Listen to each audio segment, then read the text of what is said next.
అందరికీ praise దిలాడండి. 1 year Bible completion అనే పవిత్ర ప్రయాణంలో నాతో కలిసి వస్తున్న అందరికీ సుస్వాగతం. ఈరోజు మన ప్రయాణంలో 97వ రోజైన ఏప్రిల్ 7వ తేదీ వాక్యాంశాలు 2వ రాజులు 4 నుంచి 6 అధ్యాయాలను ప్రార్థనాపూర్వకంగా మొదలు పెడదాం. మా ప్రియ పరలోకపు తండ్రి, మీ జీవవాక్యంతో మమ్మల్ని మరొకసారి మీ పాదాల చెంతకు తీసుకొచ్చినందుకు హృదయమార వందనాలు.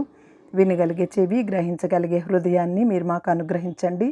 వాక్యానుసారంగా జీవించే జీవితాలని మాకు అనుగ్రహించమని, వింటున్న ప్రతి ఒక్కరి హృదయాన్ని మీ సమాధానంతో నింపమని ప్రభువు పేరిట ప్రార్థిస్తున్నాను తండ్రి. ఈ వాక్య భాగాలు మీ హృదయాన్ని నిజంగా స్పర్శించినట్లయితే కామెంట్ బాక్స్లో ఆమెన్ చెప్పడం మర్చిపోకండి. 2వ రాజుల గ్రంథము 4వ అధ్యాయము. అంతటా ప్రవక్తల శిష్యులలో ఒకని భార్య, నీ దాసుడైన నా పెనిమిటి చనిపోయెను, అతడు యెహోవా యందు భక్తి గలవాడై ఉండినని నీకు తెలిసే ఉన్నది.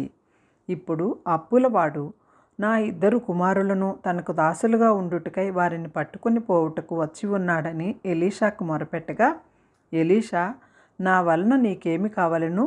నీ ఇంటిలో ఏమి ఉన్నదో అది నాకు తెలియజెప్పమనెను. అందుకామె, నీ దాసురాలనైన నా ఇంటిలో నూనె కుండ ఒకటి ఉన్నది, అది తప్ప మరేమీ లేదనెను. అతడు, నీవు బయటికి పోయి నీ ఇరుగు పొరుగు వారందరి వద్ద దొరకగలిగిన వట్టి పాత్రలన్నింటినీ ఎరువు పుచ్చుకొనుము.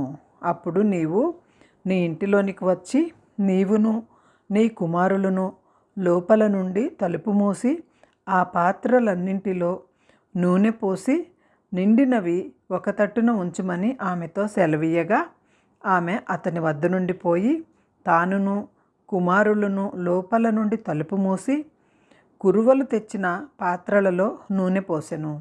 పాత్రలన్నీ నిండిన తరువాత ఇంక పాత్రలు తెమ్మని ఆమె తన కుమారులతో చెప్పగా, వాడు మరేమీ లేవని చెప్పెను. అంతలో నూనె నిలిచిపోయెను.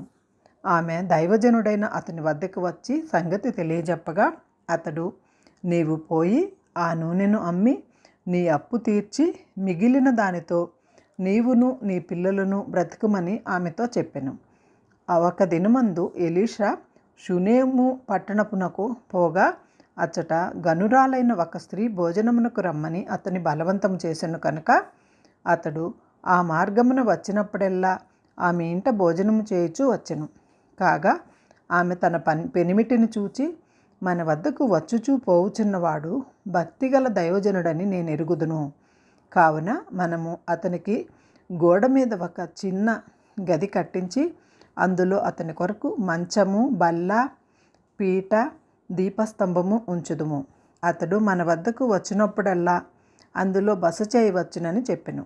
ఆ తరువాత అతడు అక్కడికి ఒకానొక దినమున వచ్చి ఆ గదిలో చొచ్చి అక్కడ పరుండెను. పిమ్మట అతడు తన దాసుడైన గేహజీని పిలిచి, ఈ షూనేమీయురాలిని పిలువమనగా అతడు ఆమెను పిలిచెను. ఆమె వచ్చి అతన్ని ముందర నిలువబడినప్పుడు అతడు, నీవు ఇంత శ్రద్ధాభక్తులు మా యందు కనబరిచితివి, నీకు నేనేమి చేయవలను?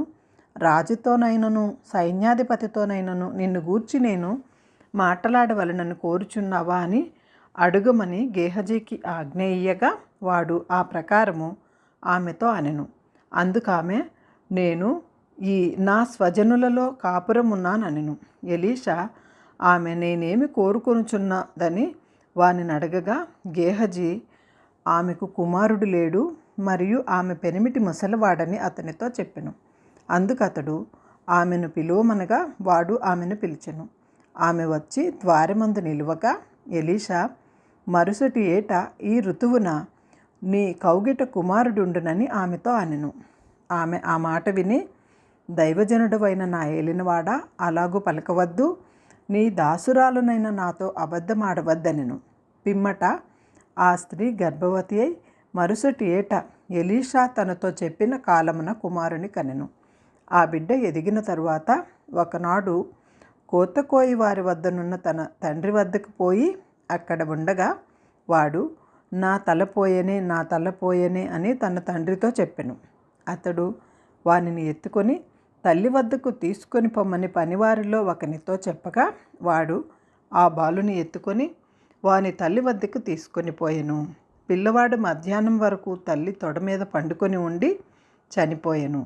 అప్పుడు ఆమె పిల్లవానిని దైవజనుని మంచము మీద పెట్టి తలుపు వేసి బయటికి వచ్చి, ఒక పనివానిని ఒక గాడిదను నా వద్దకు పంపుము, నేను దైవజనుని వద్దకు పోయి వచ్చేదనని తన పెనిమిటితో ఆమె అనగా, అతడు, నేడు అమావాస్య కాదే, విశ్రాంతి దినము కాదే, అతని వద్దకు ఎందుకు పోవుదు అని అడుగగా ఆమె, నేను పోవుట మంచిదని చెప్పి గాడిదకు గంత కట్టించి తాను ఎక్కి తన పనివానితో, శీఘ్రముగా తోలుము, నేను నీకు సెలవిచ్చితేనే గాని నిమ్మలముగా తోలవద్దనెను.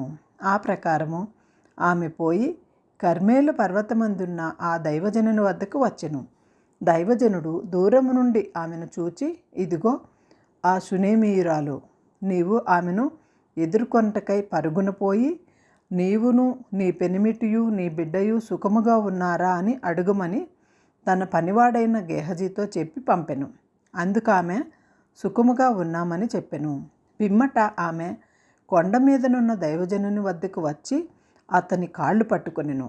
గేహజీ ఆమెను తోలివేటకు దగ్గరికి రాగా దైవజనుడు, ఆమె బహు వ్యాకులముగానున్నది, యెహోవా ఆ సంగతి నాకు తెలియజేయక మరుగు చేసెను, ఆమె జోలికి పోవద్దని వానికి ఆజ్ఞ ఇచ్చెను.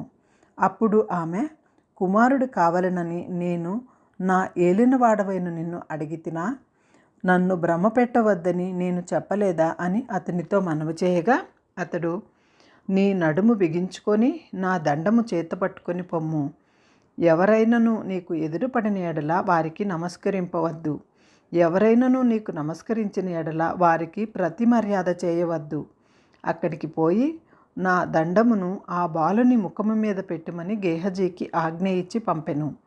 తల్లి ఆ మాట విని, యెహోవా జీవముతోడు నీ జీవముతోడు, నేను నిన్ను విడువనని చెప్పగా అతడు లేచి ఆమెతో కూడా పోయెను. గేహజీ వారి వెంట ముందుగా పోయి ఆ దండమును బాలుని ముఖము మీద పెట్టెను, కానీ ఏ శబ్దమును లేకపోయెను. ఏమియూ వినవచ్చినట్టు అతడు కనబడలేదు కనుక వాడు ఎలీషాను ఎదుర్కొని వచ్చి, బాలుడు మేలుకొనలేదని చెప్పెను. ఎలీషా ఆ ఇంట చొచ్చి బాలుడు మరణమై ఉండి తన మంచము మీద పెట్టబడి ఉండుట చూచి తానే లోపలికి పోయి వారిద్దరే లోపల నుండగా తలుపు వేసి యెహోవాకు ప్రార్థన చేసి మంచము మీద ఎక్కి బిడ్డ మీద తన్ను చాచుకొని తన నోరు వాని నోటి మీదను, తన కండ్లు వాని కండ్ల మీదను, తన చేతులు వాని చేతుల మీదను ఉంచి బిడ్డ మీద పొడుగుగా పండుకొనగా ఆ బిడ్డ ఒంటికి వెట్ట పుట్టెను. తాను దిగి ఇంటిలో ఇవతల నుండి అవతలకు ఒకసారి తిరిగి నడిచి మరలా మంచము మీద ఎక్కి వాని మీద పొడుగుగా పండుకొనగా బిడ్డ 7 మార్లు తుమ్మి కండ్లు తెరిచెను. అప్పుడు అతడు గేహజీని పలిచి ఆ షూనేమీయురాలిని పిలుచుకొని రమ్మనగా వాడు ఆమెను పిలిచెను. ఆమె అతని వద్దకు రాగా అతడు, నీ కుమారుని ఎత్తుకొనమని ఆమెతో చెప్పెను. అంతటి ఆమె లోపలికి వచ్చి అతని కాళ్ళ మీద సాష్టాంగపడి లేచి తన కుమారుని ఎత్తుకొని పోయెను. ఎలీషా గిల్గాలునకు తిరిగి రాగా ఆ దేశమందు క్షామము కలిగి ఉండెను. ప్రవక్తల శిష్యులు అతని సమక్షమునందు కూర్చుండి ఉండగా అతడు తన పనివానిని పిలిచి పెద్ద కుండ పొయ్యి మీద పెట్టి ప్రవక్తల శిష్యులకు కూర వంట చేయమని సెలవిచ్చెను. అయితే ఒకడు కూరాకులు ఏరుటకు పొలంలోనికి పోయి వెర్రె ద్రాక్ష చెట్టును చూచి దాని గుణమెరుగక దాని తీగలు తెంపి ఒడి నిండా కోసుకొని వచ్చెను. వాటిని తిరిగి తరిగి కూర కుండలో వేసెను. తినుటకు వారు వడ్డింపగా ప్రవక్తల శిష్యులు రుచి చూసి, దైవజనుడా, కుండలో విషమున్నదని కేకలు వేసి దానిని తినక మానిరి. అతడు పిండి కొంత తెమ్మనెను. వారు తేగ కుండలో దాన్ని వేసి జనులు భోజనం చేయుటకు వడ్డించుడని చెప్పెను. వడ్డింపగా కుండలో మరి ఏ జబ్బు కనిపించకపోయెను. మరియు ఒకడు బెయల్షలాష నుండి మొదట పంట బాపతు యవల పిండిని చేయబడిన 20 రొట్టెలను కొత్త గోధుమ వెన్నెలను కొన్ని పండ్లను తీసుకొని వచ్చి దైవజనుడైన అతనికి కానుకగా ఇయ్యగా అతడు జనులు భోజనము చేయుటకు దాన్ని వడ్డించమనెను. అయితే అతని పనివాడు 100 మందికి వడ్డించుటకు ఇది ఎంతవని చెప్పగా అతడు వారు తినగా మిగులునని యెహోవా సెలవిచ్చి ఉన్నాడు కనుక జనులు భోజనము చేయునట్లు వడ్డించమని మరలా ఆజ్ఞ ఇచ్చెను. పనివాడు వారికి వడ్డింపగా యెహోవా సెలవిచ్చినట్లు అది వారు తినిన తరువాత మిగిలిపోయెను. 2 రాజుల గ్రంథము 5వ అధ్యాయము. సిరియా రాజు సైన్యాధిపతి అయిన నయమాను అని ఒకడుండెను. అతని చేత యెహోవాయే సిరియా దేశమునకు జయము కలుగజేసి ఉండెను కనుక అతడు తన యజమానుని దృష్టికి గనుడై దయపొందినవాడాయను. అతడు మహాపరాక్రమశాలి అయి ఉండెను, కానీ అతడు కుష్ఠురోగి. సిరియనులు గుంపులు గుంపులుగా బయలుదేరి ఇజ్రాయేలు దేశం మీదకి పోయి ఉండిరి. వారచ్చట నుండి ఒక చిన్నదాని చెరకొనిపోగా అది నయమాను భార్యకు పరిచారము చేయుచుండెను. అది షోమ్రోనులోనున్న ప్రవక్త దగ్గర నా ఏలినవాడు ఉండవలెనని నేనెంతో కోరుచున్నాను. అతడు నా ఏలినవానికి కలిగిన కుష్ఠరోగమును బాగు చేయనని తన యజమానురాలితో అనెను. నయమాను రాజునొద్దకు పోయి ఇజ్రాయేలు దేశపు చిన్నది చెప్పిన మాటలను అతనికి తెలియజేయగా సిరియా రాజు నేను ఇజ్రాయేలు రాజునకు దూత చేత పత్రిక పంపించదనని ఆజ్ఞ ఇచ్చెను. కనుక అతడు 20 మణుగుల వెండియు 1,20,000 రూపాయల బంగారు 10 దుస్తుల బట్టలను తీసుకుని పోయి ఇజ్రాయేలు రాజునకు పత్రికను అప్పగించెను. ఆ పత్రికలో ఉన్న సంగతి ఏదనగా నా సేవకుడైన నయమానునకు కలిగిన కుష్ఠరోగమును నీవు బాగు చేయవలెనని ఈ రాత్రి ఈ పత్రికను అతని చేత నీకు పంపించి ఉన్నాను. ఇజ్రాయేలు రాజు ఈ పత్రికను చదివి వస్త్రములు చింపుకొని చంపుటకు బ్రతికించుటకు నేను దేవుడనా? ఒకనికి కలిగిన కుష్ఠరోగమును మాన్పుటకు నా వద్ద అతని పంపుట ఏమి? నాతో కలహమునకు కారణము అతడు ఎట్లు వెతుకుచున్నాడో మీరు ఆలోచించుడనెను. ఇజ్రాయేలు రాజు తన వస్త్రములు చింపుకొని సంగతి దైవజనుడైన ఎలీషాకు వినబడినప్పుడు అతడు నీ వస్త్రములు నీవెందుకు చింపుకొంటివి? ఇజ్రాయేలులో ప్రవక్త ఉన్నాడని అతనికి తెలియబడినట్లు అతడు నా వద్దకు రానిమ్ము అని రాజునకు వర్తమానము చేసెను. నయమాను గుర్రములతోనూ రథములతోనూ వచ్చి ఎలీషా ఇంటి ద్వారం ముందర నిలిచి ఉండగా ఎలీషా నీవు యొర్దాను నదికి పోయి 7 మారులు స్నానము చేయము, నీ ఒళ్ళు మరలా బాగై నీవు శుద్ధుడు వగదివని అతనితో చెప్పుటకు ఒక దూతను పంపెను. అందుకు నయమాను కోపం తెచ్చుకొని తిరిగి పోయి ఇట్లనెను. అతడు నా వద్దకు వచ్చి నిలిచి తన దేవుడైన యెహోవా నామమును బట్టి తన చెయ్యి రోగముగా ఉన్న స్థలము మీద ఆడించి కుష్ఠరోగమును మాన్పునని నేను అనుకొంటిని. దమస్కు నదులైన అబానాయును ఫర్పూరును ఇజ్రాయేలు దేశంలోని నదులన్నిటికంటే శ్రేష్టమైనవి కావా? వాటిలో స్నానము చేసి శుద్ధి నొందలేనా అని అనుకొని రౌద్రుడై తిరిగి వెళ్ళిపోయెను. అయితే అతడు అతని దాసులలో ఒకడు వచ్చి నాయనా, ఆ ప్రవక్త ఏదైనా ఒక గొప్ప కార్యము చేయమని నియమించిన ఎడల నీవు చేయకుందువా? అయితే స్నానము చేసి శుద్ధుడవు కమ్మని మాట దానికంటే మేలు కదా అని చెప్పినప్పుడు అతడు పోయి దైవజనుడు చెప్పినట్లు యొర్దాను నదిలో 7 మారులు మునుగగా అతని దేహము పసిపిల్ల దేహం వలెనై అతడు శుద్ధుడాయెను. అప్పుడు అతను తన పరివారంతో కూడా దైవజనుని దగ్గరకు తిరిగి వచ్చి అతని ముందర నిలిచి చిత్తగించుము, ఇజ్రాయేలులోనున్న దేవుడు తప్ప లోకమంతటి యందును మరి ఒక దేవుడు లేడని నేను ఎరుగుదును. ఇప్పుడు నీవు నీ దాసుడనైన నా వద్ద బహుమానము తీసుకొనవలసినదని అతనితో చెప్పగా ఎలీషా ఎవని సన్నిధిన నేను నిలువబడి ఉన్నానో ఇశ్రాయేలు దేవుడైన ఆ యెహోవా జీవము తోడు నేనేమీ తీసుకొననని చెప్పెను. నయమాను అతనిని ఎంతో బతిమాలినను అతను ఒప్పకపోయెను. అప్పుడు యెహోవాకు తప్ప దహన బలినైనను మరి ఏ బలినైనను ఇతరమైన దేవతలకు నేనిక అర్పింపను. 2 కంచరగాడిదల మోయిపాటి మన్ను నీ దాసుడనైన నాకు ఇప్పించకూడదా? నా యజమానుడు మ్రొక్కుటకు రిమ్మోను గుడిలో చొచ్చి నా చేతి మీద ఆనుకొనినప్పుడు నేను రిమ్మోను గుడిలో నమస్కారం చేసిన ఎడల రిమ్మోను గుడిలో నేను నమస్కారం చేసిన సంగతిని గూర్చి యెహోవా నీ దాసుడనైన నన్ను క్షమించునుగాకని నయమాను చెప్పగా ఎలీషా నెమ్మది కలిగి పొమ్మని అతనికి సెలవిచ్చెను. అతడు ఎలీషా వద్ద నుండి వెళ్ళి కొంత దూరం సాగిపోయెను. అంతటా దైవజనుడైన ఎలీషాకు సేవకుడగు గేహజీ, సిరియనుడైన ఈ నయమాను తీసుకుని వచ్చిన వాటిని అంగీకరించుటకు నా యజమానుడికి మనస్సు లేకపోయాను. కానీ యెహోవా జీవము తోడు నేను పరిగెత్తుకొని పోయి అతన్ని కలుసుకొని అతని వద్ద ఏదైనాను తీసుకొందుననుకొని నయమానును కలుసుకొనుటకై పోవుచుండగా, నయమాను తన వెనుక నుండి పరుగున వచ్చుచున్న వానిని చూచి తన రథము మీద నుండి దిగి వానిని ఎదుర్కొని క్షేమమా అని అడిగెను. అతడు క్షేమమే అని చెప్పి, నా యజమానుడు నా చేత వర్తమానం పంపి, ప్రవక్తల శిష్యులలో 2 యవనులు ఎఫ్రాయిము మన్యము నుండి నా వద్దకు ఇప్పుడే వచ్చిరి కనుక నీవు వారి కొరకు 2 మణుగుల వెండియు 2 దుస్తుల బట్టలను దయచేయమని సెలవిచ్చుచున్నాడనెను.